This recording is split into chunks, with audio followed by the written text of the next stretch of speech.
Aloha YouTube, what is up? Untitled Warrior here, coming at you with another episode of the Sneakers Buyer's Guide. These episodes are made so you guys know exactly what sneakers are dropping in each month, also what prices you can expect them to be reselling for. The month of May actually has a lot of good sneakers dropping this month and a lot of potential profit for people that are looking to like resell these shoes in order to make money. So we're going to be diving right into it and getting into all the intricacies of the shoes. But before we do, I want to let you guys know that these videos are made prior to the month starting. So I'm filming this video at the end of April, meaning that there may be new shoes dropping like in May that is like released the week of or the week before. So just be aware of that, guys. It might not have a complete list on here. Anyway, starting off the month actually on May 1st is a big shoe. The shoe that's dropping is a Travis Scott Air Max 270 in the Cactus Trails colorway, guys. This is a very interesting sneaker and a lot of people are very hyped over this, and I don't really understand why. I mean, it definitely is hype because of the name Travis Scott in the title of the shoe, but in terms of like what it looks like, I'm not really a big fan, guys. It definitely has that vibe where it's looking like you hiked in the trails, Cactus Trails, right? It looks like you guys have been hiking with that shoe a lot. The bottoms are kind of like dirtied up to give it like that kind of like hiking look, you know, you've been walking in mud and whatnot,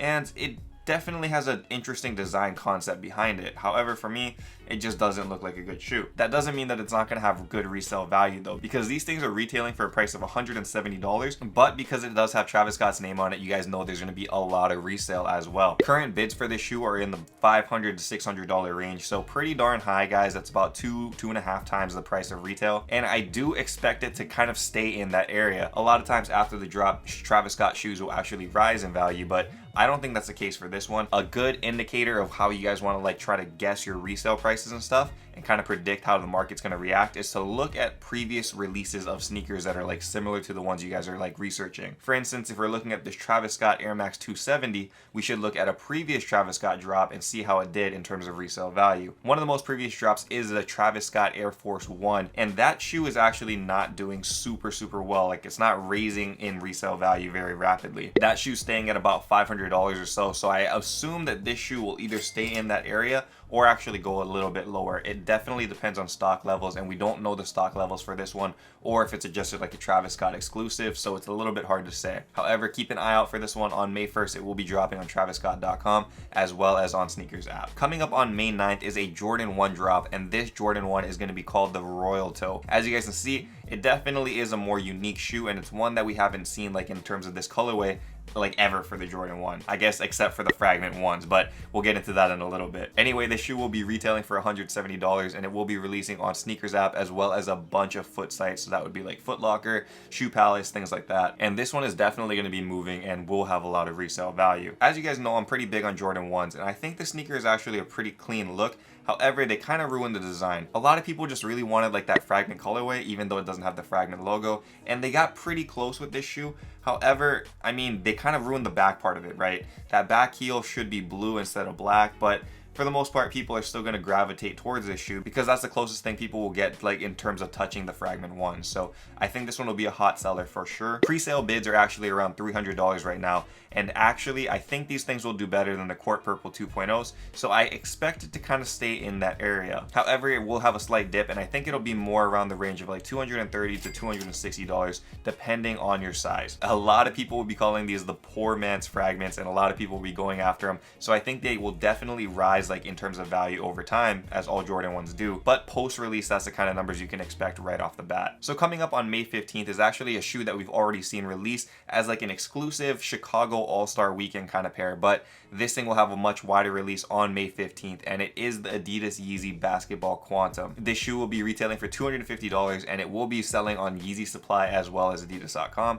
and this is one that you guys definitely want to target, man. As I mentioned, the shoe's actually already been released, so we've already seen like resale prices on the market already. The lifestyle models had a lot more pairs, so we do know what those prices look like on the market right now, and they're trending for about $550 to $600. I expect that to be about the same range for the basketball, depending on the amount of stock that they have for these things. So we can predict that it'll have the resale value of about $550 to $600, and it's definitely one you guys want to target, guys. Coming up on May 21st is going to be one that I am super excited for. This is the Nike Dunk Low Varsity Maze, guys. So it's like a Dunk Low in a green and yellow kind of colorway. If you guys didn't know, I'm a huge Green Bay Packers fan, so this is one that is on my hit list for sure, guys. I'm going after it no matter what. Now, this one will be retailing for $100, and I expect it to jump up in value big time. And so for this model, just like the Travis Scott, we got to look to the past, to recent releases, to see how this one is going to do in terms of resale value. And I think the best way to do that is to look at the most recent drops, which would be the Syracuse colorway and the Kentucky colorways. These were just released about 2 months ago, and those shoes popped off in resale, guys. They were trending like right after the drop for about $200, so low 200s. And now, a couple months later, they're actually selling for $300 plus. So they just keep going up, and I expect that to be the same for the Varsity Maze over here. Right after the release, you guys can expect these shoes to be reselling for about $200, but I do think they will continue to rise over time, so it's definitely a hold if you guys cop these. And if you guys love them as much as I do, then don't even worry about the resale and just put them on your feet, man, because these things are fire. Definitely a big fan, and I will be copying at resale if I need to. Then on May 22nd is the first of 2 Jordan 11 Low releases. This is the Jordan 11 Low in the women's exclusive colorway, the Concord colorway. It will be retailing for $185, and I actually really like this pair, guys. It has a really sleek design to it, really nice look. This one, because it is a women's exclusive shoe, I don't think it will be trending for as much money as other Jordan 11s. My resale prediction for this thing is actually going to be about $200 to $225, so it has a little bit of resale to be made, and it's definitely one you want to hold, because what I've noticed is a lot of women's Jordans like this, the Jordan 11 specifically, they go up a lot in value over time. So this is definitely one you want to try to cop. If you guys don't mind holding it for at least a couple months, then you guys will be making a lot more money in terms of resale. But if you guys need to quick flip, you guys can make a couple bucks as well. Then the following day, there's actually another Jordan 11 Low releasing on May 23rd, and that is the Jordan 11 Low White Bread is what they're calling it. White bread. It's like white bread, get it? Like white bread, like wheat bread, white bread.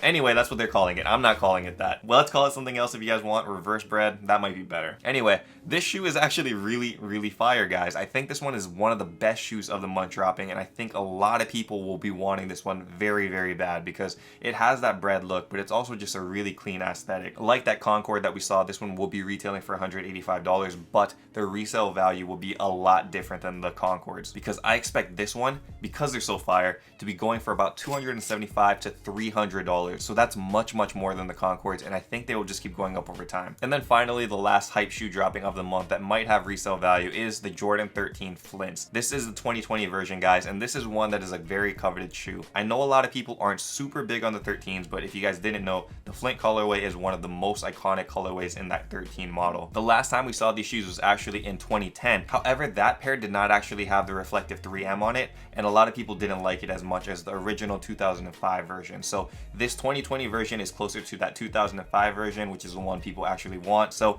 I expect this one to have a good amount of resale, man. They are retailing for $190. However, I think after the release, they will be going for about $240. I think I saw pre-sale prices at low 300, so that's probably in the right area for that. And it's just definitely one that will continue to go up over time, because people have been waiting 15 years to get this pair. So this is one a lot of OG sneakerheads will be going for. And personally, it's not one for me, but I'll definitely try to see my luck and see if I can cop it on sneakers. Anyway, guys, that is all the confirmed shoes that are dropping in the month of May. However, there is one that I want you guys to watch out for, because we're not certain if it will be dropping. Actually, 2 pairs that we want to talk about. One of those shoes is the Kobe 5 Pro Tro in the Lakers colorway. I've talked about it, I think, in previous episodes, but they're saying it's going to release in the summer. May is technically part of summer, so you don't know if it's going to drop. Keep an eye out for it, because there will be a lot of resale. That's all I got to say on that. The other shoe you guys want to watch out for is the Chunky Dunky SB Low. This shoe is insane, guys. Like, I really, really want to cop this shoe because it just looks so wild, man. It has that what the dunk kind of look, but they just did this thing up very well. And this is one I'm willing to pay like hundreds in resale for, because it's just so sick. This shoe is confirmed for the summer of 2020 as well. No official release date, but this is one you want to keep an eye out for, because the retail is about 100 something bucks, but the resale will probably be closer to 700 to 800. Like I mentioned, the Nike Dunk Low market has come back, and the Dunk Low SB market is popping off even crazier. So this is one that will continue to rise because it's so unique. And right after the release, there will be a lot of hype behind it as well. So this one would probably be like sneaker of the month if it does drop. Anyway, guys, that is actually it for the sneakers dropping in May. Hopefully you guys are able to cop any of these shoes at retail, so you guys don't need to pay resale. And if you guys are trying to make money, I hope that the sneakers buyer's guide is helpful for you guys. If you guys enjoyed this video, don't forget to hit that like button down below. It goes a long way in helping the channel, and it lets me know you guys want to see more of these episodes on a monthly basis. Also, if you guys are new here, feel free to subscribe. And as always, guys, until next time, stay humble, stay blessed, take care, and I will see you on the next episode. Aloha, shoots!